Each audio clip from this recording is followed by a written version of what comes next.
हरियाणा में विधानसभा चुनाव के नतीजों का दिन है और चुनाव नतीजों के बीच एक बड़ा उलटफेर देखने को मिल रहा है। बीजेपी ने कांग्रेस को पछाड़ते हुए तगड़ी बढ़त बनाई और एक बार फिर से प्रदेश में बीजेपी की सरकार बनती नजर आ रही है। हालांकि अब तक फाइनल नतीजे आना बाकी है, लेकिन शुरुआती रुझानों में बीजेपी 50 सीटों पर बढ़त बनाए हुए है।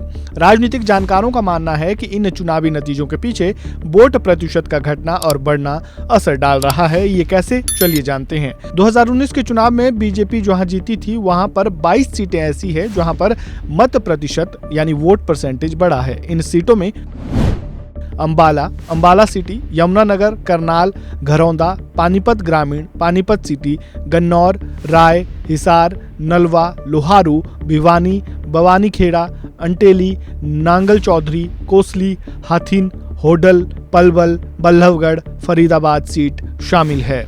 वहीं बीजेपी के पास 2019 में रही सीटें जिनमें इस बार वोट परसेंटेज गिरा है, उनमें जो सीटें शामिल है उनमें पंचकुला, जगाधरी, थानेसर, पेहोबा, कल्यायत, कैथल, इंद्री, जिंद, फतेहाबाद, रातिया, हांसी, नरनौल, बावल, पटौदी, गुरुग्राम, सोहना, बड़खल, टिगांव सीट शामिल है।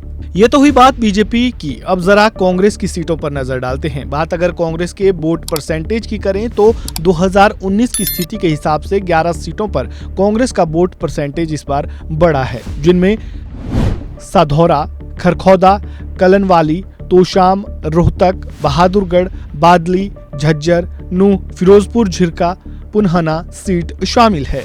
वहीं कांग्रेस 2019 में 20 सीटें ऐसी है जिन पर कांग्रेस जीती थी, उन पर वोट परसेंटेज घटा है। उनमें कालका, नारायणगढ़, मुलाना, रादौर, लाडवा, असंध, इसराना, समलखा, सोनीपत, गोहाना, बरोदा, साफिदन, डबवाली, आदमपुर, गढ़ी सांपला किलोई, कालानौर, बेरी, महेंद्रगढ़, रेवाड़ी, फरीदाबाद, एनआईटी सीट शामिल है।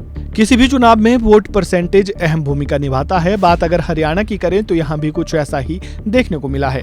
अगर 1967 से लेकर 2019 तक के चुनावों पर नजर डालें तो इनमें वोट परसेंटेज के घटने और बढ़ने का असर पड़ा है।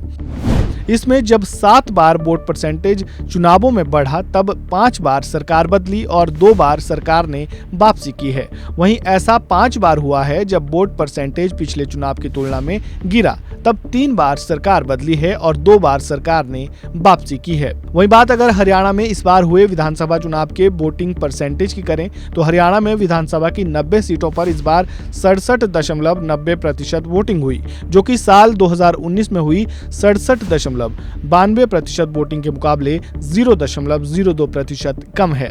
इस बार वोटिंग परसेंटेज में गिरावट देखने को मिली है। उससे दोनों ही प्रमुख दलों में डर भी है और खुशी भी।